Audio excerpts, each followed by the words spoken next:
नमस्कार.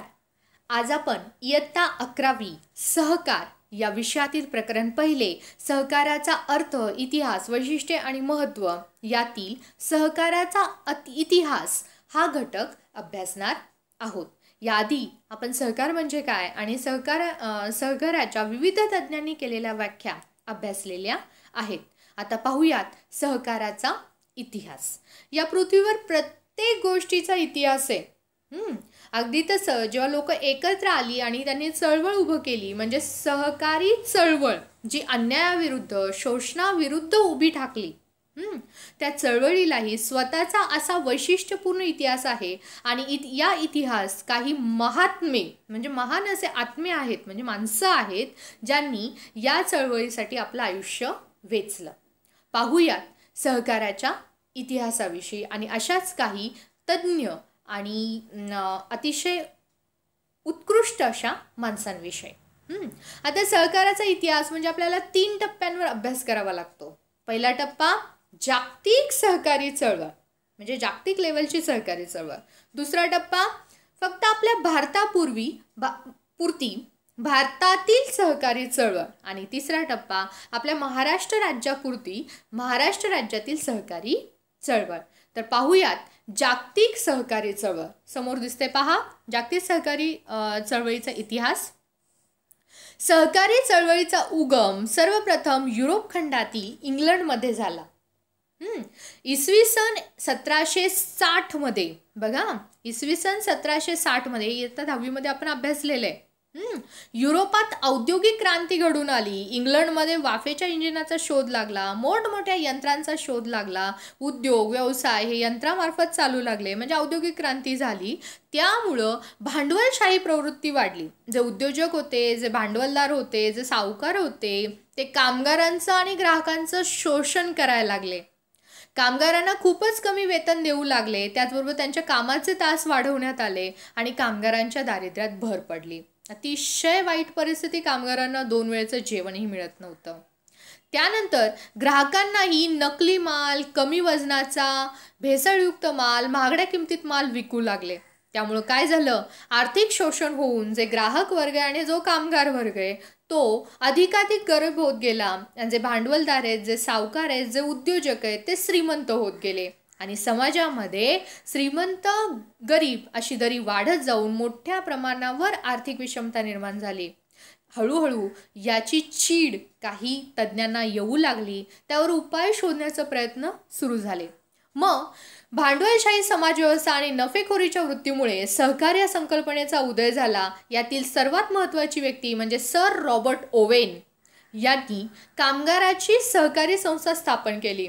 त्यांनी सहकारी तत्वांचा प्रत्यक्ष व्यवहारात यशस्वीपणे वापर करून सहकाराचा पाया रचला. म्हणून सर रॉबर्ट ओवेन यांना आधुनिक सहकारी चळवळीचे जनक मानले जाते. हे नाव खूप महत्त्वाचं लक्षात ठेवायचं. जागतिक सहकारी चळवळीमध्ये सर रॉबर्ट ओवेन.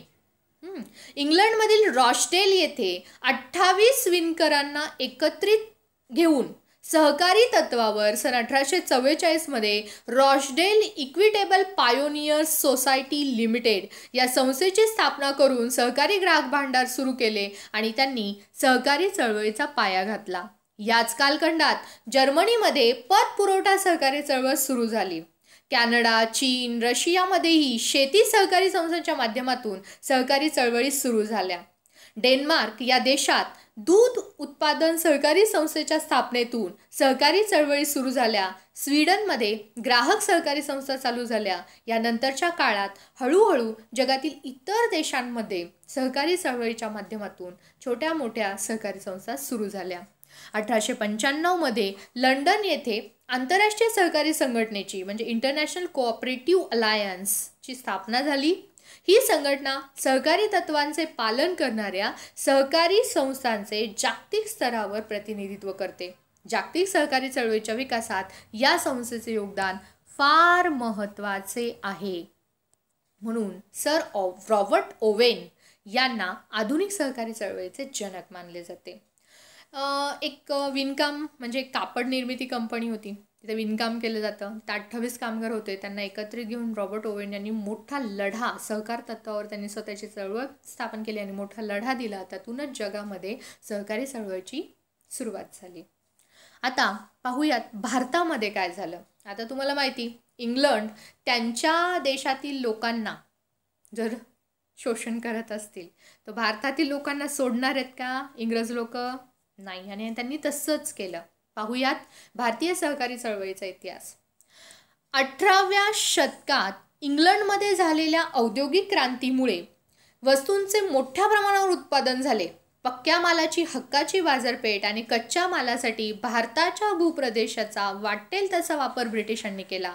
औद्योगिक क्रांतीचा दुष्परिणाम आणि ब्रिटिशांच्या कूटनीतीमुळे भारतातील लघु उद्योग आणि कुटीर उद्योग बंद पडले. भारत स्वतः एक स्वयंभू असं राष्ट्र होतं, ज्यातली खेडी स्वयंभू होती. खेड्यातल्या लोकांना शहरी जाऊन काम करण्याची गरज नव्हती. गावी स्वयंपूर्ण होती. गावातच सगळ्या गरजा भागायच्या. गावातल्या गावातच उद्योग असायचे. लोक एकमेकांवर अवलंबून होती. ही पद्धत त्यांनी बंद केली. कारागीर व कामगार बेकार झाले. रोजगारासाठी ते शेतीवर वळले. परिणामी शेतीवर अवलंबून असणाऱ्यांची संख्या वाढली. शेतीवरील अतिरिक्त भार आणि दुष्काळ यामुळे शेतकऱ्यांची आर्थिक स्थिती दुर्बल झाली. शेतकऱ्यांचा कर्जबाजारीपणा वाढला. शेतकऱ्यांच्या कर्जाचा बोजा वाढून ते सावकारी पाशात अडकले गेले. शेतकऱ्यांना सावकारी पाशातून मुक्त करण्यासाठी सरकारने शेतकऱ्यांना पत पुरवठा करण्याच्या दृष्टीने कायदेशीर उपाय योजले. ब्रिटिशांनी जे आपल्यावर 150 वर्ष राज्य केलं, ते 150 वर्ष आपल्याला खूप महागात पडले. आपण खूप लांब गेलो ना. ते एकेकाळी या भारतातून सोन्याचा धूर निघत होता. खेडी स्वयंभू होती. आपल्या लोकांना बाहेर जाऊन काम करण्याची, कमवण्याची गरज नव्हती. सगळं काही खेड्यामध्ये भागत होतं. पण इंग्रज आले आणि त्यांनी होत्याचं नव्हतं केलं. मग आता हा जो कर्जबाजारी शेतकरी आहे, त्याला मदत करण्याच्या दृष्टीने भारत सरकारने स्वतःच पतपुरवठा करण्याच्या दृष्टीने कायदेशीर उपाय योजले. याला अनुषंगून मुंबई प्रांतातील बडोदा येथे भारतातील पहिली सहकारी पतपुरवठा संस्था 5 फेब्रुवारी 1889 रोजी स्थापन झाली. प्राचार्य विठ्ठल लक्ष्मण कवठेकर, बघा, प्राचार्य विठ्ठल लक्ष्मण कवठेकर यांनी अन्योन्य सहाय्यकारी मंडळी या नावाने भारतातली पहिली पतपुरवठा संस्था स्थापन केली. ब्रिटिश सरकारने भारतातील सहकारी चळवळीस मूर्त स्वरूप देणारा पहिला सहकार कायदा सन 1904 मध्ये संमत केला. भारतीय शेतकऱ्यांच्या आर्थिक व सामाजिक जीवनास नवे वळण देणारा हा कायदा होता. हा कायदा फक्त पतसंस्था स्थापन करण्यापुरता मर्यादित होता. सन 1904च्या कायद्यातील त्रुटी, उणिवा दूर करण्यासाठी 1904चा कायदा जो ब्रिटिशांनी संमत केला, तो फक्त पतसंस्थेविषयी होता की शेतकऱ्यांना पत पुरवठा केला जावा. मग 1912 मध्ये या 1904च्या कायद्यात दुरुस्त्या झाल्या आणि दुसरा कायदा संमत केला. तो कायदा म्हणजे भारतीय सहकार कायदा 1912. या सहकार कायद्यामुळे सहकारी संस्थांची स्थापना जवळजवळ सर्वच क्षेत्रात होऊ लागली. भारतातील सहकारी चळवळीची प्रगती व त्रुटी अभ्यासण्यासाठी सन 1914 साली ब्रिटिश सरकारने एडवर्ड मॅक्लेगन यांच्या अध्यक्षतेखाली एक समिती नेमली. या समितीने सहकारी चळवळीच्या भविष्यातील वाटचालीबाबत मौलिक सूचना केल्या. या सूचनेला अनुषंगून पहिल्या महायुद्धानंतर 1919 मध्ये ब्रिटिश सरकारने मॉन्टफोर्ट सुधारणा कायदा मंजूर केला. या कायद्यामुळे सहकार हा विषय केंद्र सरकारकडून प्रांतिक सरकारच्या अखत्यारीत आला. आधी सहकार हा फक्त केंद्रापुरता मर्यादित होता. आता तो प्रत्येक राष्ट्रासाठी खुला झाला, म्हणजे प्रत्येक राज्यासाठी खुला झाला. त्यानुसार सर्वप्रथम मुंबई प्रांताने सन 1925 मध्ये पहिला सहकार कायदा संमत केला. सहकारी चळवळीची पुनर्रचना करण्यासाठी ज्या विविध समित्या नियुक्त केल्या गेल्या होत्या, त्यांच्या शिफारशीवरून भारतात रिझर्व्ह बँकेची स्थापना 1 एप्रिल 1935 रोजी झाली. त्यानंतर रिझर्व्ह बँक उभी केली गेली. या बँकेने शेती पतपुरवठा विभाग सुरू केला. यानंतरच्या काळात केंद्र सरकारने सहकाराच्या विकासासाठी प्राचार्य धनंजयराव गाडगीळ यांच्या अध्यक्षतेखाली कृषी अर्थपुरवठा समिती 1944 आणि श्री R.G. सरैया यांच्या अध्यक्षतेखाली सहकार नियोजन समिती 1945 नियुक्त केली. बँकिंग सोयी व सुधारणासाठी सरकारने श्री पुरुषोत्तमदास ठाकूरदास यांच्या अध्यक्षतेखाली ग्रामीण व बँकिंग चौकशी समिती नेमली. सन 1951 मध्ये ग्रामीण कर्ज पुरवठ्याचा अभ्यास करून शिफारस करण्यासाठी अखिल भारतीय ग्रामीण पत पुरवठा पाहणी समितीची डॉक्टर A.D. गोरवाला यांच्या अध्यक्षतेखाली नियुक्ती केली गेली. सन 1954 मध्ये या समितीने आपला अहवाल सरकारकडे प्रस्थापित केला किंवा सादर केला. या समितीने आपल्या अहवालात असे मत नोंदवले की सहकार अयशस्वी ठरला आहे, तथापि तो यशस्वी झालाच पाहिजे. गोरवाला समितीने आपला पहिला 1954 मध्ये आपला अहवाल सरकारकडे सादर केला. ज्या पद्धतीने सरकार यशस्वी व्हायला पाहिजे तसं ही सहकार चळवळ यशस्वी झालेली नाहीये. तो यशस्वी करण्यासाठी आपल्याला प्रयत्न केले पाहिजेत हे त्यांनी नोंदवलं. स्वातंत्र्य प्राप्तीनंतर भारत सरकारने सन 1951 पासून पंचवार्षिक योजनांच्या माध्यमातून देशाचा आर्थिक विकास घडवून आणण्याचं धोरण स्वीकारलं. पंचवार्षिक योजनेमध्ये सर्वप्रथम सहकारी चळवळीचा विकास, सहकारी चळवळीतील लोकांचा सहभाग वाढवणे यामध्ये भर देण्यात आला. ही होती भारतातील सहकारी चळवळ. आता पाहूया आपल्या महाराष्ट्रातील सहकारी चळवळ.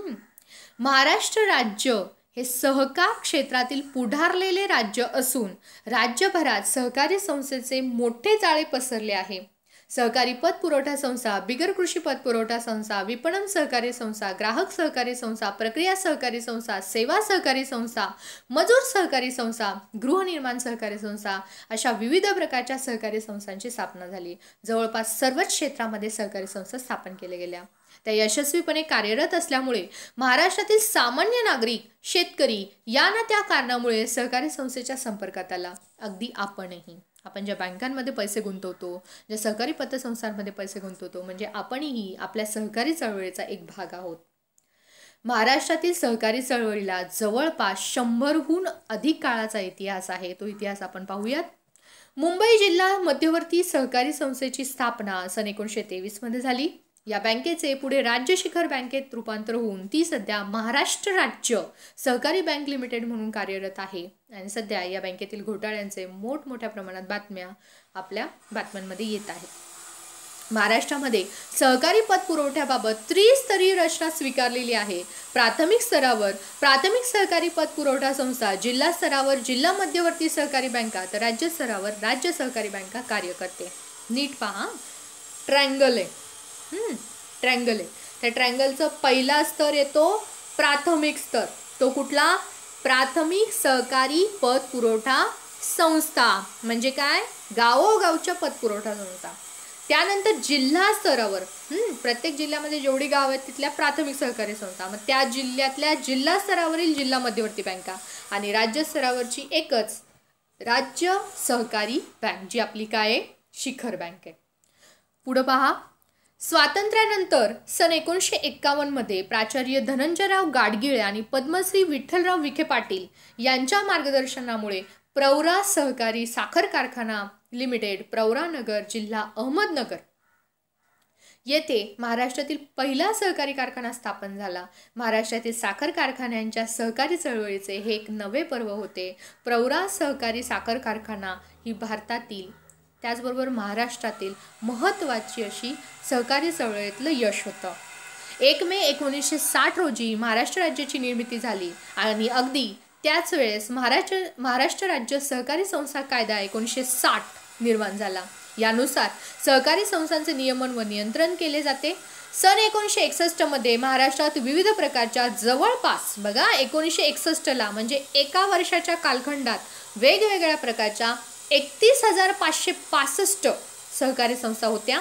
मार्च 2018 अखेर ही संख्या 1,98,252 पर्यंत पोहोचली.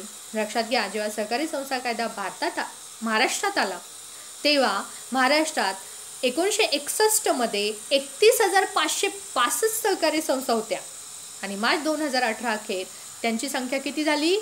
1,98,252. सहकारी संस्थांच्या संख्येत जशी जशी वाढ झाली तशी तशी सहकारी संस्थांच्या सभासद संख्येत, भाग भांडवल, कर्जे, ठेवी यामध्ये वाढ झाली. देशातील सहकारी संस्थांच्या कामकाजात सुसूत्रता आणण्यासाठी केंद्र शासनाने 97वी घटना दुरुस्ती अधिनियम 2011 अन्वये सहकार कायद्यात काही सुधारणा केल्या आहेत. त्यानुसार महाराष्ट्र शासनाने 14 फेब्रुवारी 2013 रोजीच्या अध्यादेशाद्वारे महाराष्ट्र सहकारी संस्था कायदा 1960 सुधारणा केल्या आहेत. हा होता भारतातील किंवा जगभरातील जागतिक, भारतीय आणि महाराष्ट्रीय सहकारी चळवळीचा इतिहास. आजच्यासाठी एवढंच. धन्यवाद.